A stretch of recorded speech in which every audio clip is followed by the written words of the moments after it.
Hello everyone and welcome to my CS24 channel. I hope everyone is having a wonderful day. Before we begin, please hit the subscribe button and give this video a thumbs up. 90-Day Fiancé. Should Angela be judged for her filthy home amid Michael's new American life? Or does the traumatized woman deserve compassion? 90-Day Fiancé star Angela Deem is getting trashed for the filthy home she used to share with her wayward ex Michael Illisanmi. But maybe the problems in her relationship left her feeling depressed and alone. Not every slob is depressed. Everyone is different. However, there's always the chance that, while they were still together, Michael's green card hunting, womanizing ways were getting her down. Michael played Angela like a fiddle, messing with the older woman's head from day one. Now that Michael's ditched her and is living the American dream, Angela thinks she's lost something, but really she's been set free.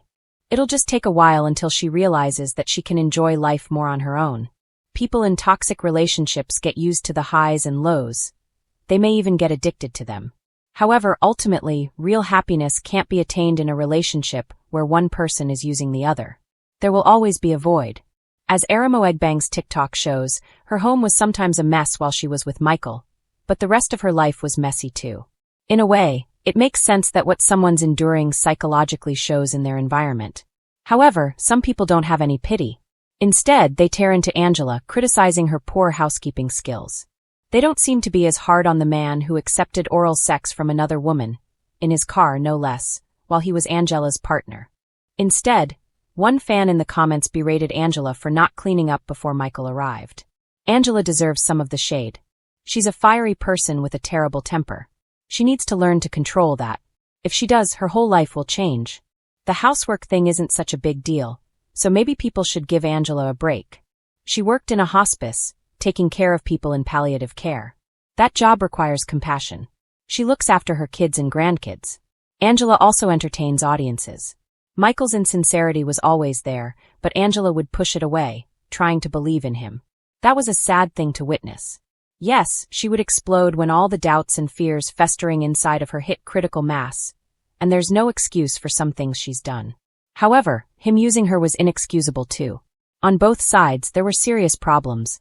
Even if Michael had been nice, Angie probably would have abused him sometimes. She just loses it easily, going way too far. As for Michael, when did he ever really love Angela? When he cheated on her? When he asked her for money? When he tried to use Facebook to connect with other women? That's not love. Angela would feel uneasy. She toggled between considering Michael her Nigerian prince and calling him a possible scammer. Something inside of her knew the score. Again, she pushed those thoughts away. Living with a user is going to take its toll. Everything the person keeps inside, the one who's being used, they have to live with. Since they're internalizing so much, yes, even a firecracker like Angela doesn't express every bit of pain she's feeling. They may feel lethargic at times. The effort it takes to compartmentalize and try to have a good life may leave little energy for anything else, including housework. As a victim of Angela's abuse, Michael deserves sympathy, but as a man who used an older woman for money and a green card, he deserves no sympathy at all. There's talk that he fled Angela's filthy home, but really, he never had any intention of staying there forever. Angela was a means to an end. The cold-blooded ways that people use partners in the 90-Day Fiancé franchise is a bit chilling. It takes a lot of deception to live with someone, or at least FaceTime them every day and night, and act and lie the entire time. Yes, Angela's house was in an awful state, but she can always tidy it up. It doesn't take that long to clean a residence. It's a problem that is easily solved. The other issues in Angela's life, such as how to recover from so much heartbreak, are much harder to solve. The best thing Angela can do is branch out, keep trying new things and let life happen to her. When it comes to 90-Day Fiancé stars, few have sparked as much debate as Angela Deem. With her fiery temper, memorable one-liners, and roller coaster marriage to Michael Illisanmi, Angela has cemented herself as one of reality TV's most polarizing figures. But as Michael enjoys a fresh start in America, fans have turned their attention not just to his adjustment, but to the stark contrast in living conditions between his new life and Angela's home back in Georgia. A home some viewers have called filthy after glimpses on screen. This raises a tough question. Should Angela be judged for the state of her household, or is there a deeper story of trauma, stress, and emotional breakdown behind the mess that deserves compassion rather than ridicule? The house that cameras exposed.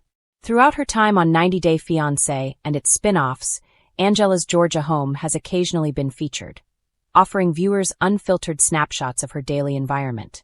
Piles of clutter, scattered clothes, and chaotic living spaces have sparked viral conversations on social media. Memes and screenshots have spread across fan groups, with many using them to highlight what they see as Angela's lack of care or respect for her living situation. The criticism only grew louder as Michael, after years of waiting for his visa, finally stepped foot into a clean, carefully prepared American apartment, one that fans say reflects not only his eagerness to start fresh, but also his discipline and commitment to a new chapter. The contrast is undeniable. Michael's home feels like order and renewal, Angela's like disarray and stagnation. But is it really fair to judge Angela based on snapshots of her personal chaos? The burden of Angela's chaos. For critics, Angela's messy home represents more than just clutter.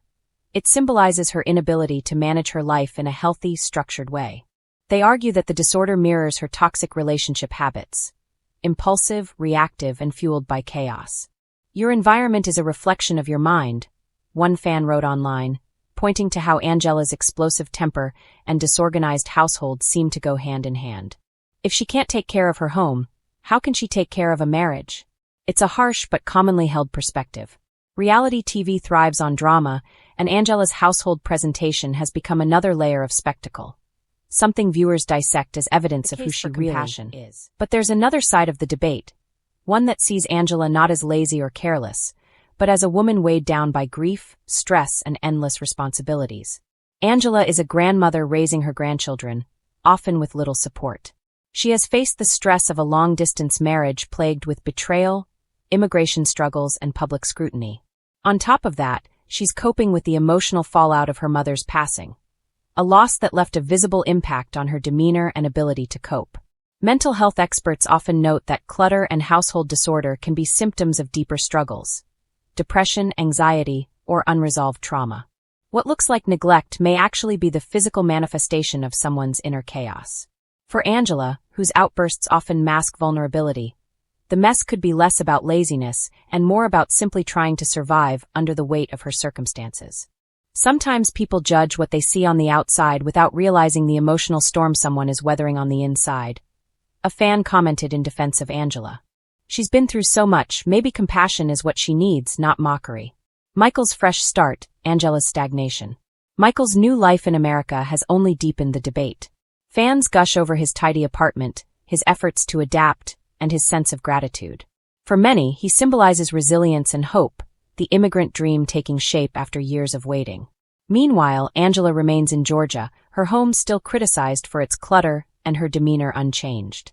The juxtaposition paints a picture of a man moving forward while a woman remains stuck in old habits and unresolved pain. But perhaps that's the very point. Michael, after years of being dependent on Angela for his visa journey, finally has the freedom to shape his own environment. Angela, however, is still carrying the weight of her role as caregiver, grandmother, and reality TV spectacle. The pressures are vastly different. Judgment versus empathy. The viewer's dilemma. This isn't just about Angela's house. It's about how we, as viewers, choose to interpret what reality TV shows us. Do we take the clutter as gospel evidence of her character flaws? Or do we read between the lines and consider what the mess might represent about her struggles? Reality television invites judgment, but it also reflects human complexity. For every fan who criticizes Angela, there are others who recognize the pain behind the chaos. After all, it's easier to laugh at a messy living room than to confront the uncomfortable truth that many people's homes fall apart under the weight of grief, stress, or mental health challenges. Should Angela be judged? Ultimately, the question comes down to perspective. If you see Angela as a woman who thrives on chaos and neglects responsibility, then her home becomes another symbol of her dysfunction. If you see her as a traumatized grandmother juggling impossible burdens, then her home becomes less a point of judgment and more a call for compassion. Neither interpretation is entirely wrong. The truth probably lies somewhere in between. Angela has both agency and pain, both choices and scars. Her messy home might be partially her own neglect, but it also might be a silent cry for help, one that gets lost in the noise of her shouting matches and viral reality TV moments. The bigger picture.